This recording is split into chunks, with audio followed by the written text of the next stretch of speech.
What's up, guys? We're here in Atlantis, Bahamas, one of the coolest resorts in the entire world. If you've never been here, this is definitely one that you need to add to your bucket list for some time in your life to get out here and see it.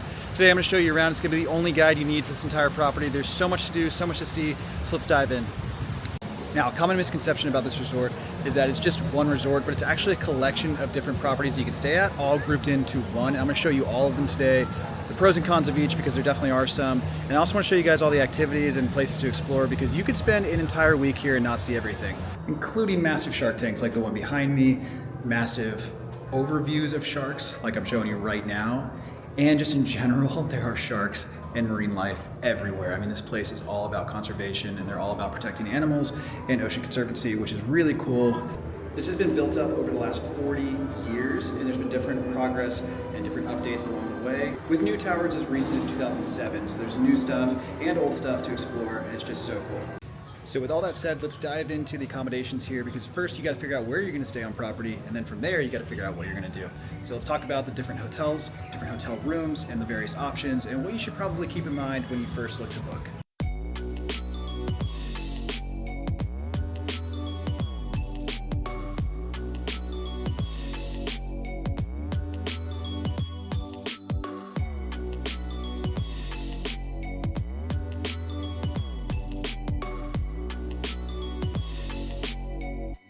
So the Royal, or the Royal Towers, were opened on December 11th, 1998, and they really kicked off kind of the modern Atlantis property that sits here today.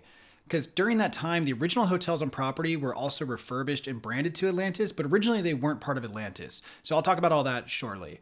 I've been here so many times that I have actually stayed in every single building on property. So I'm going to give you a full breakdown today of each hotel tower and kind of the benefits and some drawbacks that you should probably keep in mind when you're looking to book. The Royal, which is what we're talking about first, was recently renovated with all newly remodeled rooms in both the East and the West Towers. And the rooms inside the Royal are pretty modern, they're open, they have stunning views of the Atlantis property and the ocean. And this is pretty much central to the entire Atlantis property. So if you're looking for something central, this is going to be your best bet. They have a few different room types and suites to choose from. And out of all of the towers and options, this is tied for my favorite place to stay when you're on property. Not only are the rooms on the nicer side of the available options out there, but it's also the most central, as I mentioned, to everything. So if you're looking at a map, and here's a still image of a map just so it's easier to see, the Royal is exactly central. Like, it's literally in the middle of the entire expansive property that is Atlantis. It's also arguably the most famous of the hotel buildings, and the one that's used all over the ads and that you see online and everywhere else. I mean, it's definitely like the picturesque part of Atlantis.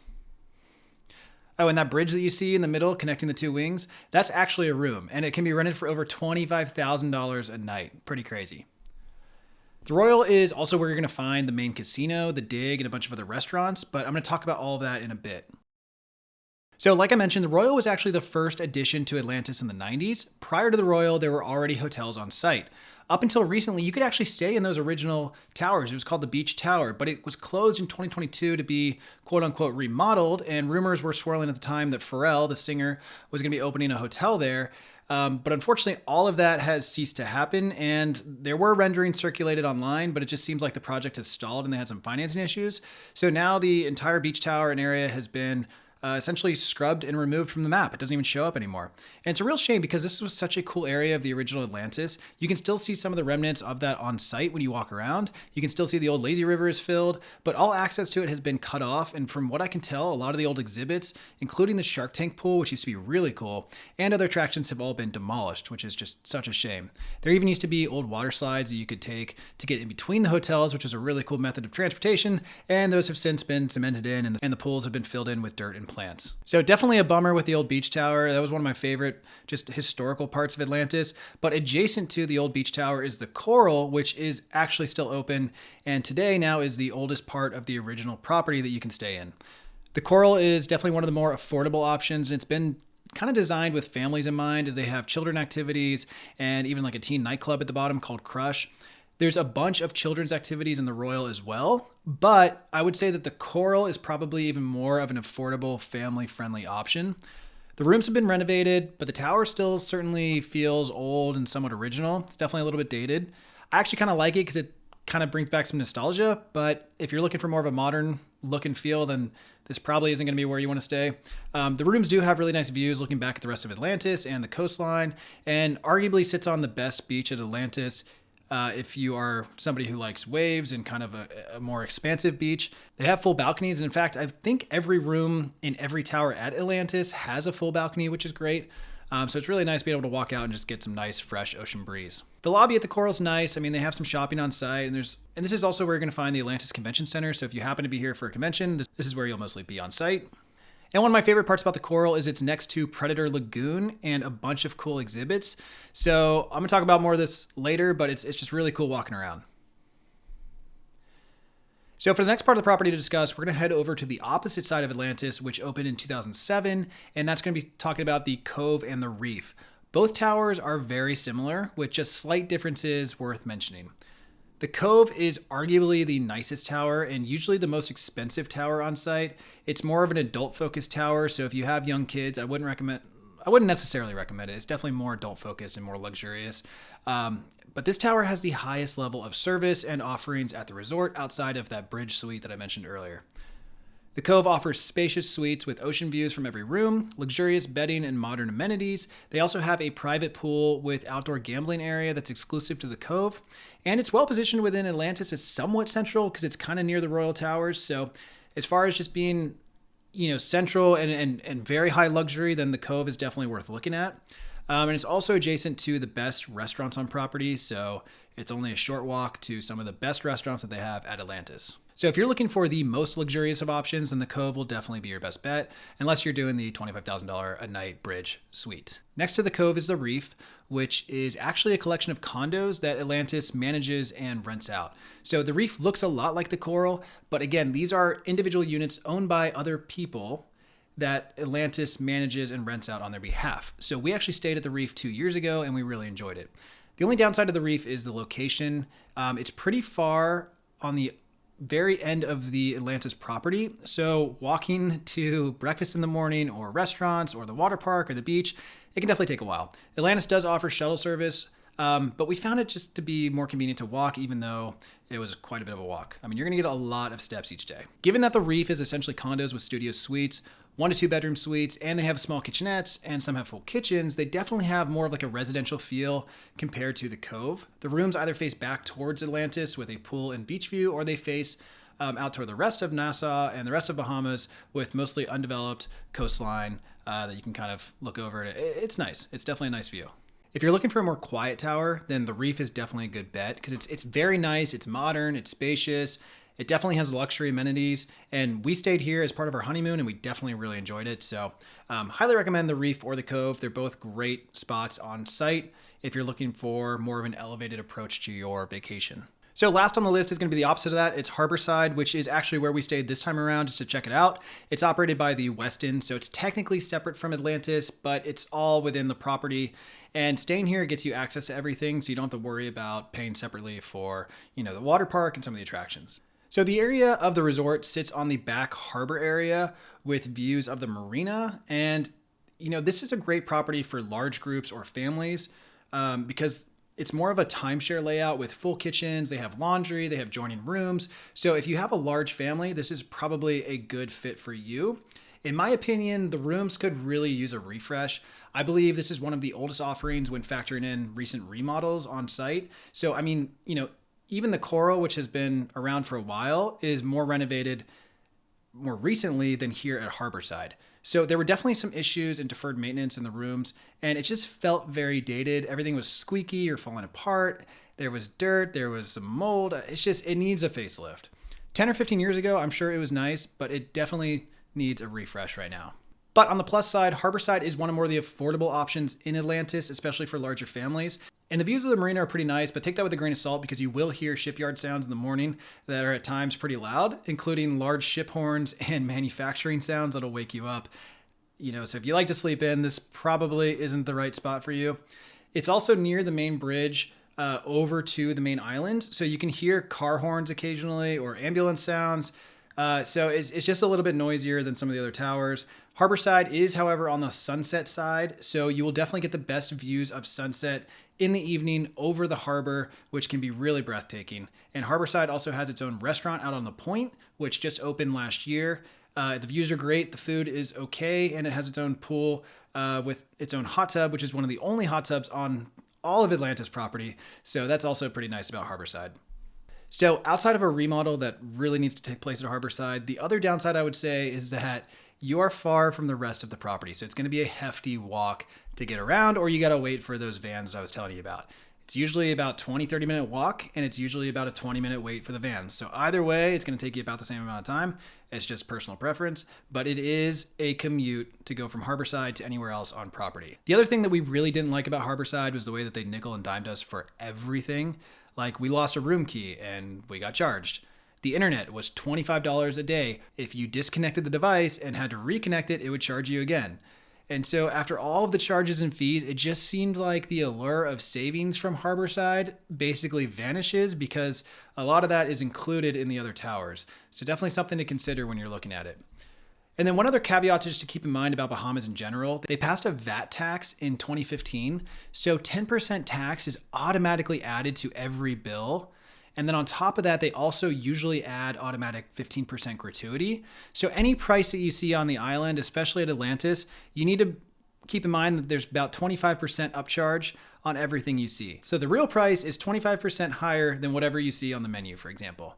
And since the tip is already included, you really don't need to add an additional tip. It's not really expected unless you really want to, like if you had just insanely great service. So that is one nice thing. You don't have to worry about the tip too much since it's already included, but just keep in mind that any price that you see on the island, especially for service stuff, you're gonna have a 25% upcharge. Okay, so now that you have a feel for the accommodations, let's talk about the resort itself and all of the offerings, starting with the exhibits that they're extremely famous for. So Predator Lagoon is probably my favorite area of the entire resort. It's such a cool mix of exhibits, including baby sea turtles, baby stingrays, large shark tanks, subterranean shark exhibits, and even a huge tunnel. I mean, you could spend hours walking through all of the various trails and exhibits and you still wouldn't see everything. Make sure you go see these saw sharks that they're famous for and the great hammerhead while you're there. Atlantis is seriously famous for these. They do a lot of rehab and conservation, and they're the only place in the world to ever successfully breed sawtooth sharks, which is super cool. And if you're looking on a map, Predator Lagoon is in the area to the right over by the coral. And Predator Lagoon is not to be mistaken with the main lagoon in the middle, which is for swimming. You definitely don't want to swim in Predator Lagoon because this is where the sharks are, but the main lagoon in the middle is shark-free, at least they claim, and so that is totally safe for swimming. This is actually not the biggest marine exhibit at Atlantis, though. The biggest exhibit is actually the dig, which is its own experience entirely. You can walk through the inside dig portion with tons of various tanks, animals, and exhibits, or you can walk outside on top to explore the dig, looking down. You can also snorkel the dig with guided tours, or you can even dine by the dig. I mean, there's just so much to do around it. It's a really cool focal point and main feature of the hotel, and it can really be fun to walk through with kids, even adults. I mean, families, everybody will love it. It's just so much to see, and it's really cool. Definitely don't miss the turtle or the black tip reef shark and stingray exhibits that are adjacent to the dig, which can be found at the center of the Royal just outside the bridge. It's an often overlooked area that people don't always see if you're not staying at the Royal, but it's super cool to see. So there are also a bunch of smaller exhibits everywhere on property. So many it's tough to really cover in this video, but the most famous shark exhibit is actually probably the one where the slide goes through it at the Mayan Temple. I'm sure you've seen videos and photos of this. I'm gonna cover the Waterpark next, but this is definitely where you're gonna find the biggest sharks outside of the hammerhead on site. Some of them are over 8 feet in length. They're massive reef sharks, and there's a really cool viewing area both below the waterline and above the waterline. So definitely go over to the Mayan Temple. If you're looking at a map, the Mayan Temple and Reef Shark exhibit is pretty much central to everything. And there are 2 main viewing areas, like I mentioned. So one underneath on the right, or you can walk up the stairs and look down on the sharks from above. And they also have a bunch of nurse sharks, but these pretty much just sleep all day. The coolest part about the Mayan Temple, though, are actually the shark slides that go through the shark exhibit. So that brings me to my next topic, which is the water park in general, as well as the beaches. So the water park is massive. It's the largest water park in the Bahamas. There's no other way to put it other than you won't even know your way around probably until you're done with your trip. I mean, it takes a while to learn. If you think it's just a slide or 2 and just some pools, then you're gonna be shocked at how large it is. A lot of people come here thinking it's just 1 or 2 slides, but it's much larger than that. Obviously, some of it is now closed, including one of the lazy rivers, like I mentioned earlier. But there are still several slides, pools, and a massive lazy river with waves that are still open and operating, and it's the newer part of Atlantis. So if you're wondering where to set up for the day, if you're focused on the water park, I'd recommend setting up at either the Royal Pool or the Baths Pool, as this is most central to everything. It's right outside of the Royal Towers. And if you have younger kids, then the Mayan Temple Pool or Poseidon's Play Zone will probably be better, as they're a little bit more kid-focused, a little bit more kid-friendly. And these are also pretty central to everything, so it's a good place to set up. There are two main towers with slides, the Mayan Temple and the Power Tower.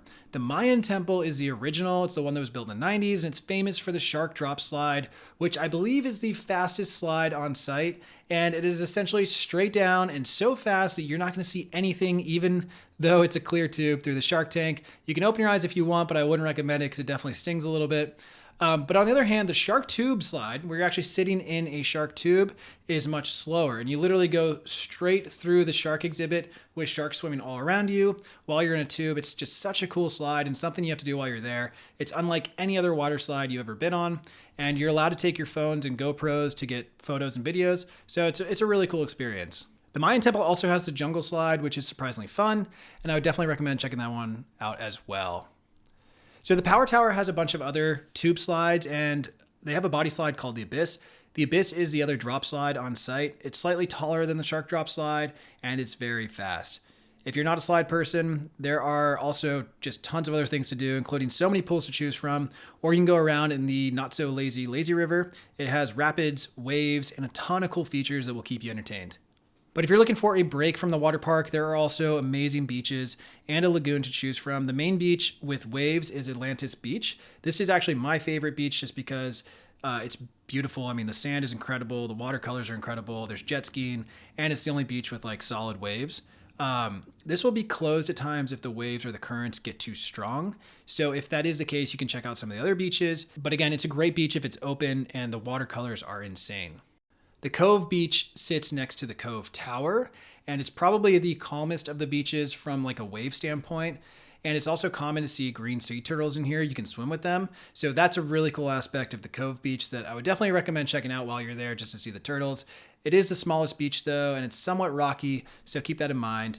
But then there's also Paradise Beach, which is also, I would say, tied for my favorite because it's less busy and it's a little bit quieter than the other beaches. And they have floating pads out in the water, which you can swim out to, which is really cool. And it's also very sandy and a great beach for a long walk. The other option is the Lagoon, which has a beach perfect for small children trying to avoid the waves of the main beaches. And Lagoon is also home to various water sports and water bikes. The Lagoon is separate from Predator Lagoon, so again, there shouldn't be any sharks in here or things that can hurt you. There are fish, so you can definitely snorkel and look around if you'd like, because it is connected to the ocean. But you can also just see the fish from the footbridge. One of the coolest lunch spots, though, is on the Lagoon. So let's go ahead and dive into restaurants.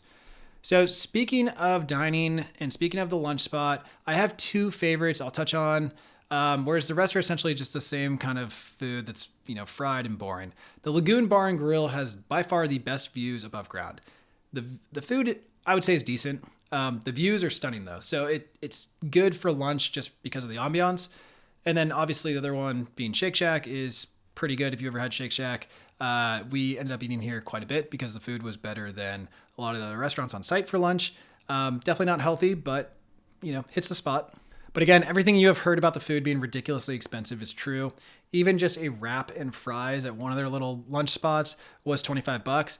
And that was just one of like the bland, terrible places. So if you go to a decent one, expect to pay even more. And that's just for lunch. Dinner is even worse. They have a really good breakfast spot. Well, it's really a buffet called Poseidon's Table. They have lunch and dinner at the buffet too, but the breakfast was spot on. It's roughly like $40 a person. There's a mix of dining options, but if you're looking for, what the best restaurants are, then that's going to be in the dinner category, which I'll touch on in a moment. So again, there's casual, cheaper options, and there's more expensive, chef-driven concepts.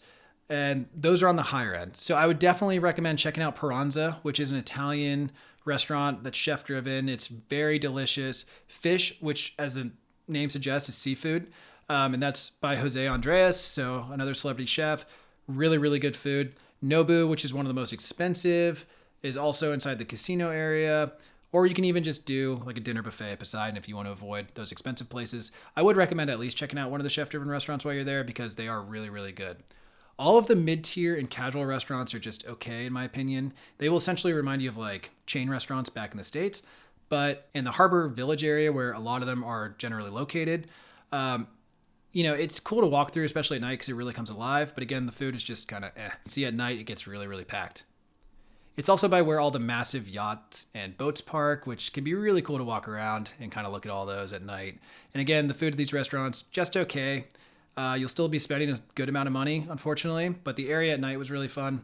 Whereas like Piranha and Fish, like I talked about, over by the Cove, somewhat quiet at night and definitely more high-end and upscale. There are tons of dessert spots, so if you have a sweet tooth, don't even worry. There's going to be so many places you can go. Too many to name in this video. Just about every restaurant offers dessert as well, and there's places like Ben & Jerry's that you can, walk into if you need to. And then the last thing that I want to touch on is entertainment, because there is, again, so much to do here and so much to see. Even at night, it's hard to be bored. You can play putt-putt, which just recently opened. The course is really nice. Or you can hit the casino, which is obviously a big draw for a lot of people. It's one of the largest in the Caribbean, complete with table games, slots, and even a high rollers room. And they even have a sports book. So if there are games going on, you can go watch it there. We happened to be there during the Super Bowl, so it was a lot of fun. There's also a nightclub for adults and a nightclub for teens. They also have outdoor parties and events, kids clubs, kids activities, feeding the animals, and so much more. And just about guarantee you that you will never be bored on a trip to Atlantis. Even just walking through the marina at night and the shops near Harborside was entertaining, seeing all of the huge boats and yachts. All right, guys, well, that's it for Atlantis. I hope you really enjoyed the video and learned a lot. If you want to check out other stays that I've mentioned or done videos on, then check out this link above. It's a full playlist of everywhere that we've stayed recently, including ones that we recommend and things that you may not be thinking about and places to go to. But that's it for today's video. Thanks so much for watching, and we'll see you next time.